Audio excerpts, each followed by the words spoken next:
We are nearly at the end of March and Women's History Month, so without a moment to waste, today we're discussing 5 pioneering women of Chicago. I'm Tommy Henry, and this is the Chicago History Podcast.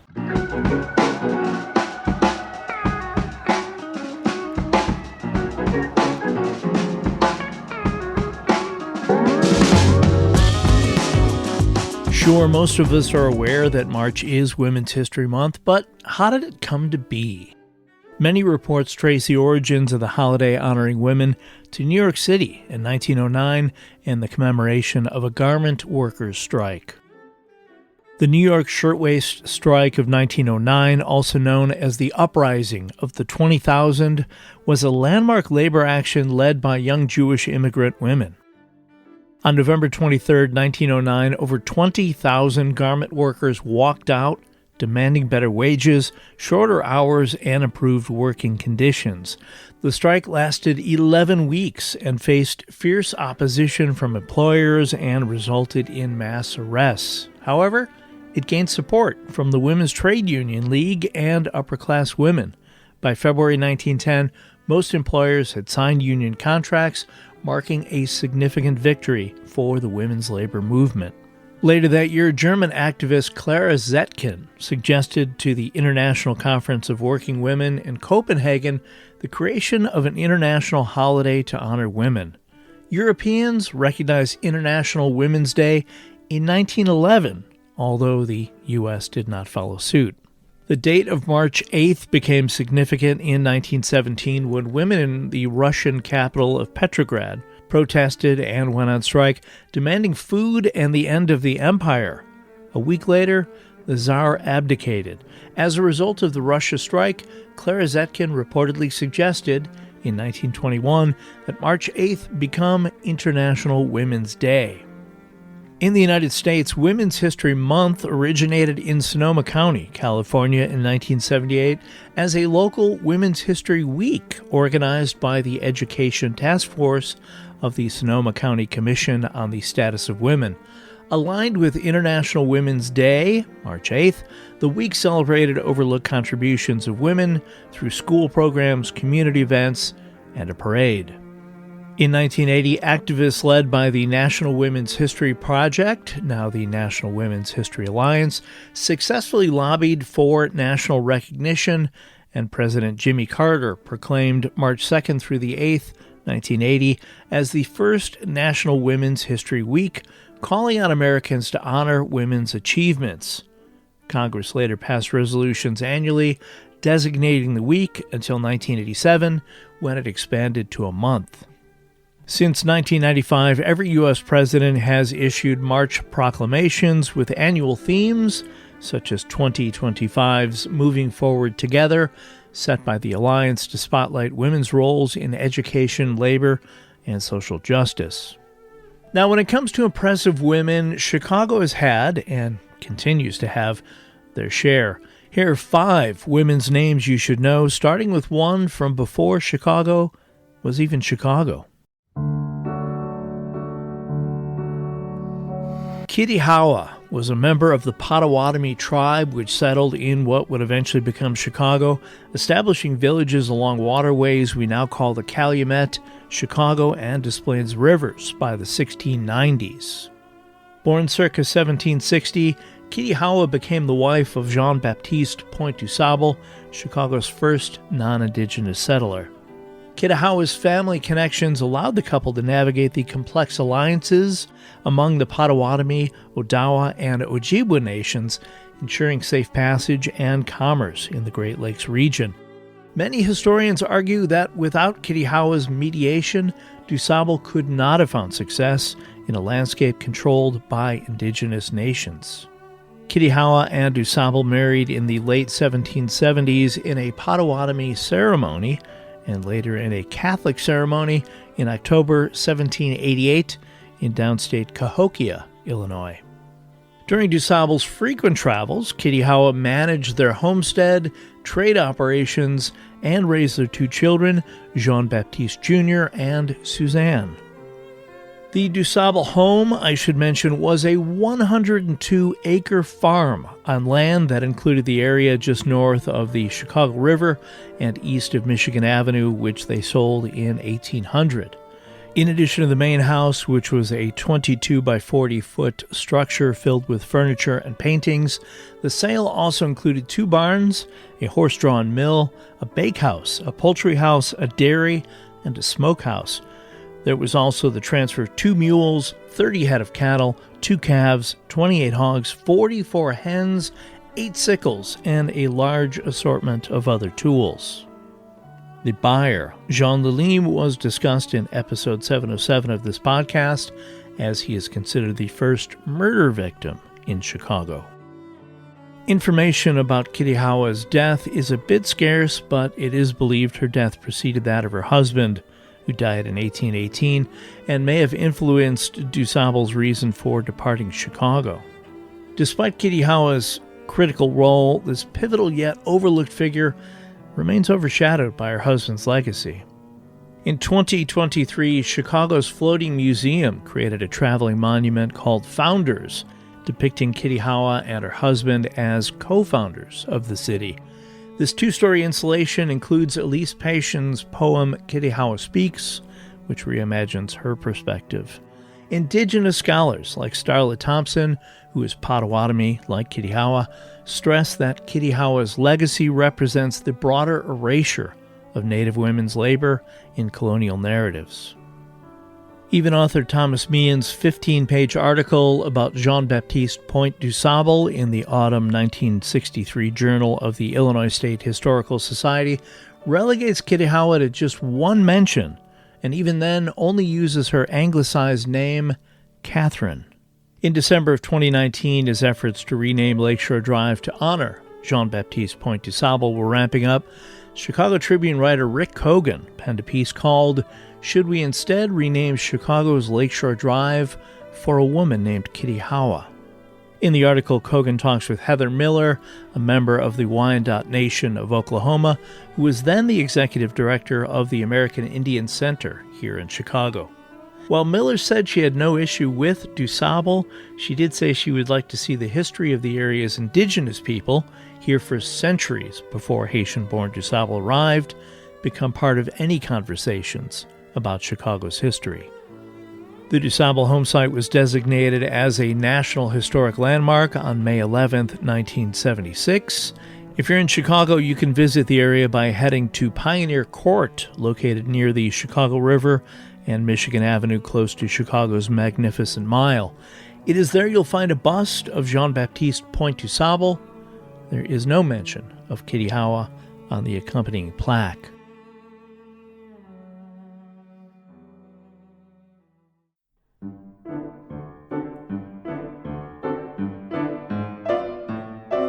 The right to vote in local elections, or suffrage, was afforded to white men pretty much always. For women, it was a tougher battle to receive the same rights. That changed with the efforts of those such as Grace Wilbur Trout. A little background on Illinois and women's right to vote. While the 19th Amendment, which guarantees women's right to vote, was ratified on August 18, 1920, there were efforts toward that goal going back decades in Illinois. The first local suffrage club in Illinois was organized in the early 1860s in Earlville, Illinois, in LaSalle County, roughly 80 miles west and slightly south of downtown Chicago. In 1869, the Illinois Equal Suffrage Association was founded in Chicago, the same year that the National American Women's Suffrage Association was founded. What would become the 19th Amendment was first introduced in 1878, and between then and when Congress passed the amendment in June of 1919, it had been voted down 28 times in committee or on the floor of the House or Senate. It seems bonkers that it had been stalled for more than 40 years before finally passing. Politicians, am I right? Grace Wilbur Trout was born in Maquoketa, a small town in eastern Iowa, on March 18, 1864.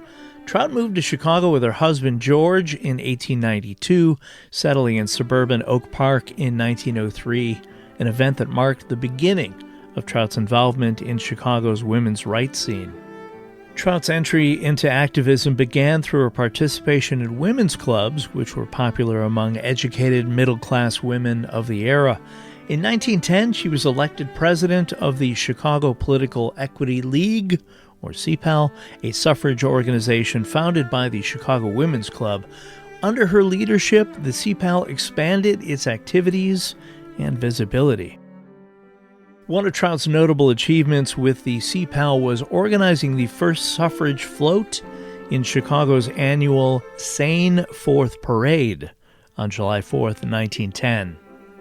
There was a fair amount of pushback, as there were those who felt this display would not be proper, but permission was finally granted with the understanding that Trout's group would have to pay $250, roughly $8,400 in today's money, for the construction of the float.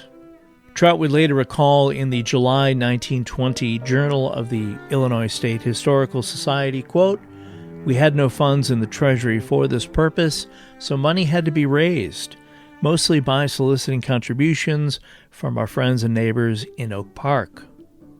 With the money raised and the float completed in time, the event was a success. In a column in the Waukegan Sun newspaper titled, "Time to Take Woman Suffrage Seriously Now," Trout claimed, quote, "Our suffrage float received the most cheering of any float in the Sane Fourth Parade, with the exception perhaps of the veterans, and we are very proud to share honors with the old soldiers." A week later, Trout led the first suffrage automobile tour in Illinois. Along with other prominent suffragists, she traveled to 16 towns in north-central Illinois over 5 days, giving speeches and rallying support for women's voting rights. Trout's campaign tactic helped spread the suffrage message beyond Chicago's urban center in towns such as Evanston, Highland Park, Lake Forest, Waukegan, Grayslake, McHenry, Woodstock, Marengo, Belvedere, Sycamore, DeKalb, Geneva, Elgin, Aurora, Naperville, and Wheaton. In 1912, Trout's influence in the suffrage movement grew when she was elected president of the Illinois Equal Suffrage Association. In this role, she implemented a strategic shift in tactics, focusing on creating more local organizations and directly lobbying individual legislators. Trout's crowning achievement came in 1913 when she spearheaded a campaign to pass the Illinois Presidential and Municipal Suffrage Act. Her approach has been described as methodical and pragmatic. She studied the interests and needs of each legislator, developing strategies to prevent the bill from being killed in committee, and lobbied Governor Edward Dunn. Her tireless efforts paid off on June 11, 1913, when the bill passed, making Illinois the first state east of the Mississippi River to grant women the right to vote in presidential elections. Following this victory, Trout worked to defend the new law against repeal attempts and constitutional challenges. She also focused on registering women to vote, helping to add over 200,000 women to the voter rolls. Trout's efforts extended to the national stage as well. In 1916, she organized a suffrage parade in Chicago during the Republican National Convention, successfully pushing for the inclusion of a woman suffrage plank in the party platform. On June 7, 1916, roughly 7,000 women marched from Randolph Street to the Chicago Coliseum at 15th and Wabash in the pouring rain. Arriving at the convention center, the women were greeted enthusiastically, and when it was Grace Wilbur Trout's turn to speak, she told the committee, quote, "No power on earth can stop this great movement." Trout's influence continued through the ratification of the 19th Amendment. When Congress passed the amendment, she ensured that Illinois was the first state to ratify it on June 10, 1919. After the amendment's full ratification, the IESA transitioned into the Illinois League of Women Voters, with Trout playing a key role in its formation. In 1921, Grace Trout and her husband George moved permanently to Jacksonville, Florida, where Grace remained active in civic organizations. George Trout died in 1949, and Grace Trout passed on in 1955 at the age of 91. Throughout her career, Trout was known for her non-confrontational and diplomatic approach to advocacy. She excelled at persuasion and coalition building, skills that proved effective in the complex political landscape of early 20th century Chicago and Illinois. Her ability to work across party lines and appeal to a broad range of stakeholders was crucial to her success. Trout's legacy in Chicago extends beyond her suffrage work. She was a member of the 19th Century Charitable Association, and her home in Oak Park became a hub for community activities and strategic planning. In August of 2021, members of the Historical Society of Oak Park and River Forest, the 19th Century Charitable Association, and the Oak Park River Forest League of Women Voters celebrated the installation of a marker dedicated to Grace Wilbur Trout at the site of her home at 414 Forest Avenue, cementing her place in Chicago's historical landscape. This is only one of 250 women's suffrage sites across the country recognized with a National Votes for Women trail marker. Despite her prominent role in women's suffrage, Grace Wilbur Trout remains less celebrated than national figures like Susan B. Anthony, though her tactics unquestionably influenced the passage of the 19th Amendment. One last thing about the 19th Amendment. Unsurprisingly, there were a number of states that initially refused to ratify this amendment. The 19th Amendment required ratification by 36 states to become law, which represented 3/4 of the 48 states that existed in 1919 when Congress passed the amendment. Illinois was first, yay us, and Tennessee became the crucial 36th state to ratify on August 18, 1920, officially adding the amendment to the Constitution. Here are a few states that refused to ratify the amendment, which didn't matter as it got the 3/4 states' support anyway. Maryland, rejected in 1920, ratified in 1941. Alabama, rejected in 1919, ratified in 1953. Louisiana, rejected in 1920, ratified in 1970. North Carolina initially refused, then ratified in 1971. And Mississippi, which rejected it in 1920, ratified it in 1984. In case it sounds like I'm only primarily listing southern states, both Connecticut and Vermont also initially refused to call special sessions to consider ratification. Why, you might be wondering? Was Vermont reluctant to ratify it, which they finally did in February of 1921 after it had become a law? Reasons included fear of temperance. Vermont Governor Percival Clement, cool name, was concerned that enfranchising women would lead to a return of alcohol prohibition in Vermont. Protection of women's privileges. Some opponents argued the amendment would deprive women of their privileges as wives and mothers. Threat to family harmony. There was a belief that women's participation in politics would disrupt family life and welfare. Overestimation of voting power. Critics claim suffragists exaggerated the ballot's ability to remedy moral and social evils. Women's indifference.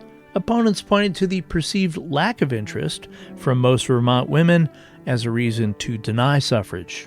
And spiritual influence. Some argued women's spiritual and moral sway was more effective than voting or legislation in correcting societal issues. Ooh, boy.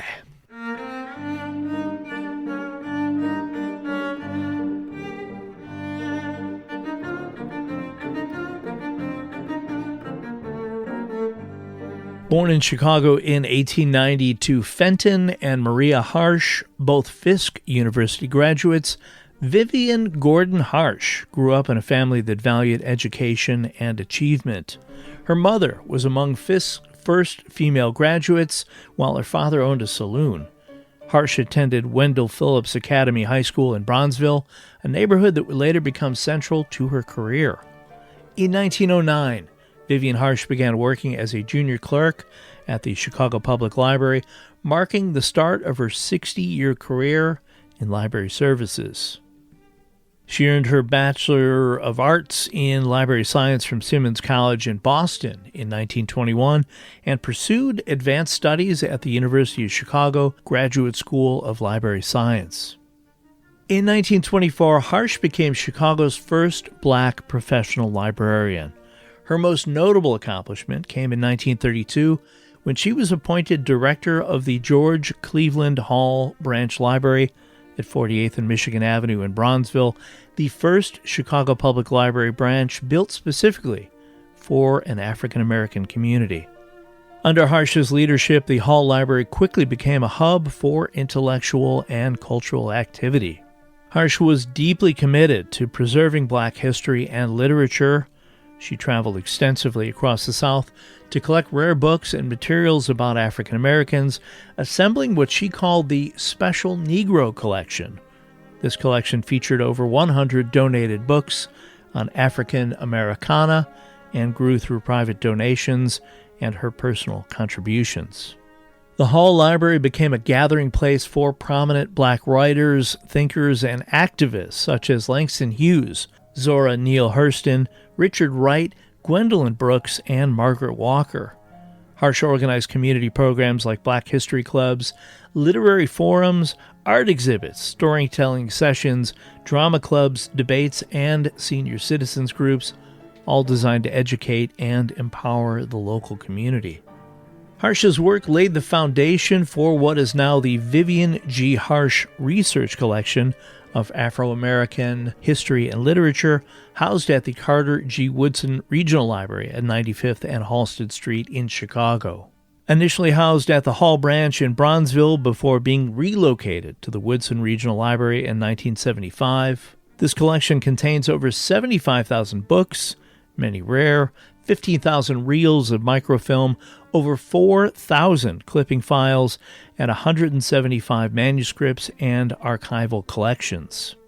This collection is currently being digitized thanks to a $2 million grant from the Mellon Foundation, with the project scheduled to be completed by March 2027. This digitization will make nearly 300,000 pieces from the collection accessible worldwide. After retiring from the Chicago Public Library due to illness in 1958, Vivian Harsh passed away 2 years later at age 70 on August 17, 1960, at Providence Hospital. In recognition of Vivian Harsh's contributions to Chicago's cultural history, a city park near her childhood home was named in her honor in 2005.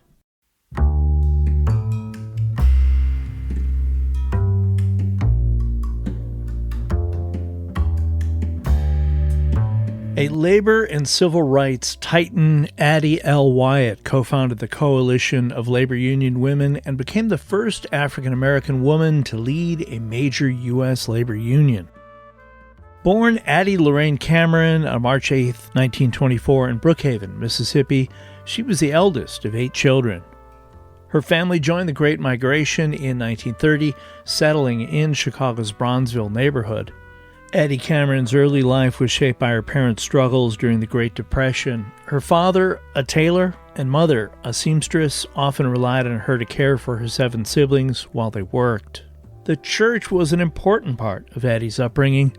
She had started taking music lessons when she was around 6 years old, and when she got a little older, played in the church choir, for which she was paid $1 at the end of every week. In her youth, Addie Cameron went to Forestville and Felsenthal elementary schools in the Bronzeville area, both long since demolished. Addie Cameron later attended Du Sable High School. Fun fact, one of her classmates was future Chicago Mayor Harold Washington, and worshipped at Langley Avenue Church of God at 61st and Langley. While at Du Sable High School, Addie met the man who would become her husband, Claude Wyatt, who was 1 year older. They married in 1940 when Addie was just 16 years old, and before the end of the year, the couple welcomed their first child, Ronaldo. Claude III would soon follow. At age 17, Addie Wyatt applied for a job as a typist at the Armour and Company meatpacking plant. Although she passed the typing test, when she showed up for her first day of work, she was assigned to the packing line. Armour did not hire blacks to work in the front offices. Fortunately for Addie Wyatt, she made more money working 3 days on the packing line, putting stew in cans for the Army, than typists did in 1 week. The packing line was a union job, the typist one was not. Impressed by their non-discriminatory practices, Wyatt joined the United Packing House Workers of America, the UPWA, in 1942. In 1953, Wyatt became vice president of the Local 56 Union Packing House Workers of America, making her the first black woman elected to the office in the UPWA. 1 year later, Wyatt left her job in the meatpacking plants to focus on her union career. In 1954, Addie Wyatt organized Chicago's first racially integrated local union, intent on battling both sexism and racism. 1 year later, Addie Wyatt and her husband Claude founded the Vernon Church of God in Chicago and soon became ordained ministers, first operating their church out of a converted garage near 43rd and what is now King Drive for a congregation of 25. The church would eventually move to 90th and Stony Island Avenue, where by 2000 its congregation numbered 1,000. Addie Wyatt also served as a program coordinator for District 1 of the United Packing House Workers of America, and in 1956 her union was the first to invite Dr. Martin Luther King Jr. to visit Chicago. The purpose was to present funds for the Montgomery Improvement Association, formed to help boycott segregated public buses in Alabama. Quote, "I had to cover 5 states to raise funds so that we could have our quota. Thank God we did very well because, number one, I had faith in God, faith in the movement, and faith in the people, white and black, that we were serving. We raised the largest amount of any district in our union," said Wyatt. Addie Wyatt marched with Dr. Martin Luther King Jr. in several major civil rights demonstrations, including the March on Washington in 1963, the March from Selma to Montgomery, Alabama in 1965, and she helped Dr. King organize the Fair Housing Campaign in Chicago in the late 1960s.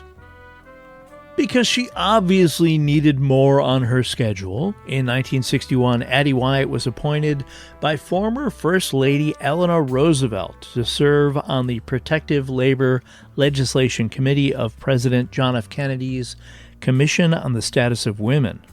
Wyatt would later serve 3 terms on the Illinois Commission on the Status of Women. By 1974, Reverend Wyatt became one of the founders of the Coalition of Labor Union Women, the CLUW, the country's only national organization for union women. She is also a founding member of the National Organization of Women. In 1975, along with politician Barbara Jordan, Addie Wyatt was the first African-American woman named by Time magazine as one of a dozen Women of the Year. That's 12 women in 1 year, Wyatt was quoted as saying. You'd think they were trying to make up in one issue for all the neglect of women over the years. Addie Wyatt was the first woman of color to serve as vice president of the United Food and Commercial Workers from 1976 to 1984, and the first black woman to be given the Department of Labor's highest honor, an induction into the Labor Hall of Honor. Addie Wyatt was also appointed to President Carter's Commission on Women in 1977 to help reshape labor policies. From 1980 to 1984, Addie Wyatt was listed as one of Ebony magazine's 100 most influential black Americans, and in 1987, the Coalition of Black Trade Unionists established the Addie L. Wyatt Award, which recognizes a woman who is active in the CBTU, her union, her community, politics, and other organizations. Wyatt retired from the labor movement in 1984. Although no longer active in the union, Addie Wyatt reportedly stayed busy mentoring a young local community organizer named Barack Obama. By the late 1990s, after 44 years, Reverend Dr. Addie L. Wyatt and Reverend Claude Wyatt retired as co-pastors of the Vernon Park Church of God. Addie Wyatt died in March of 2012 in Chicago at the age of 88 after a lengthy illness. Her husband Claude had preceded her 2 years before. Addie Wyatt's funeral was held at the Vernon Park Church of God, the congregation she helped found. Those in attendance included the Reverend Jesse Jackson and former U.S. Senator Carol Moseley Braun, the first African-American woman elected to the U.S. Senate. Longtime Chicago Congressman Bobby Rush said in a statement, quote, "Reverend Wyatt, along with her husband, played an important role in my development. Her courage, steadfastness, and intellect are the foundation on which many of us still stand." Then President Barack Obama recognized Wyatt's impact on his life and career in a letter read at her funeral. In it, Obama and wife Michelle called Wyatt, quote, "a champion of equality and a fierce advocate for working Americans." In an interview with the Associated Press published in January of 2005, Addie Wyatt said, "I've lived by the motto that life can be better, and I've got to help make it so."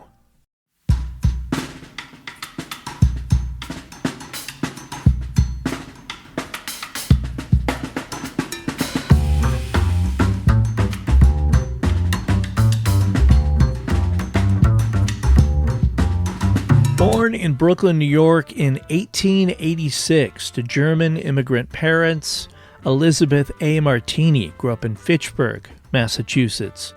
She pursued architectural education at the Pratt Institute of Design in New York, graduating in 1908 and took courses at Columbia University. To fund her education, Martini worked various jobs, including as a chambermaid, teaching German to children, and selling books. In 1909, Martini and her family moved to Chicago, settling on what is now the 6200 block of North Newark Avenue in Norwood Park, where she began her quest to establish herself in the architectural field. Her journey was far from easy. She faced numerous rejections, making as many as 90 calls before securing work. Many firms refused to hire her solely based on her gender. Undeterred, Martini adapted her approach. She learned stenography and took a secretarial position in an architectural firm, which she then leveraged to move into the drafting room. Determined to overcome the skepticism about her qualifications, Martini took the Illinois State Licensing Exam in 1913, a 3-day process. The only woman to take the exam that year, she was one of only 28 who passed, while 38 men failed. This achievement made her the second woman architect licensed in Illinois and the only licensed female architect in Chicago at that time. I should mention, while researching this, I found Ms. Martini's name spelled Elisabeth with an S and Elisabeth with a Z.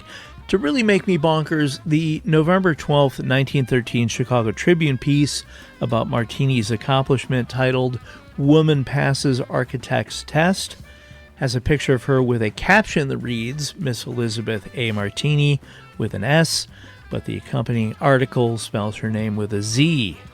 Doing a little digging, I found her passport application from 1912, where she is described as being 26 years old, 5'3" with blonde hair, a fair complexion, and gray eyes.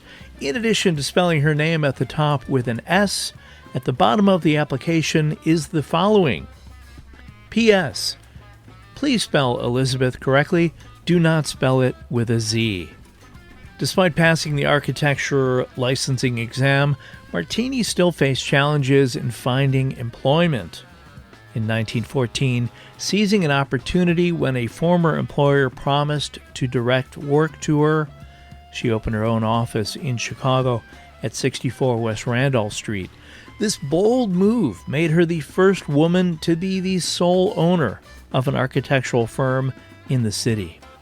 According to the 1977 book Women in American Architecture, A Historic and Contemporary Perspective, in 1921, feeling professionally isolated, Martini placed an advertisement in a local newspaper that read, "Only girl architect lonely. Wanted. to meet all of the women architects in Chicago to form a club. This led to the formation of the Chicago Women's Drafting Club, one of the first organizations for women architects and a precursor to the Women's Architectural Club. Martini's architectural work primarily focused on residential projects, but she also took on other commissions. Her most notable non-residential project was the St. Luke's Lutheran Church complex in Park Ridge, Illinois, which included the church and a 3-story education center completed in 1928. This project, an adaptation of English Gothic architecture, became her largest commission. It is, in my limited understanding of architecture, a pretty gorgeous building. Martini's career continued to evolve. In 1934, she moved her architectural practice to Bangor, Michigan. She also became a member of the American Institute of Architects, further cementing her place in the profession. Throughout her career, Martini made significant contributions to architectural publications. She regularly wrote articles for Better Homes and Gardens magazine, sharing her expertise and insights with a broader audience. Martini's achievements were recognized during her lifetime. She was one of 3 winners of a 1917 farmhouse design competition sponsored by the Illinois Board of Agriculture and the Illinois chapter of the AIA. Elisabeth A. Martini passed away in 1984 in Pleasant Hill, Tennessee, at the age of 98, leaving behind a legacy that continues to inspire architects and women in professional fields today.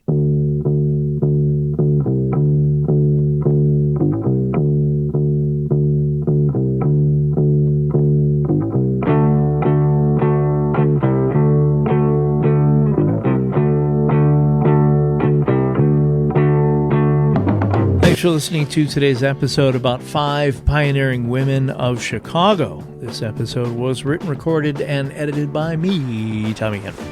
I have a brief list of links to books as well as other related items in the show's notes, as well as on the Chicago History Podcast website at chicagohistorypod.com. If you or someone you know is a history nerd like me who would like to learn more, anything ordered through those links, not just the items listed, may earn a small commission for the podcast and help offset production costs at no additional cost to you. If you don't already, please follow the show on social media as I update all the usual sites throughout the week with articles, pictures, and behind-the-scenes tidbits to enhance the episodes. As always, if you have any questions about anything covered today, anything to add, or have an idea for a future episode, I'd love to hear about it. Send me an email at chicagohistorypod@gmail.com. The original art for the Chicago History Podcast used on the social media pages was created by John K. Schneider. Thank you, Johnny. If you need creative work done, send him an email at angeleyesartjks@gmail.com. I will be back soon with more stories from Chicago's history. Until then, get out and explore when possible. Learn more about whatever city you live in, and stay safe.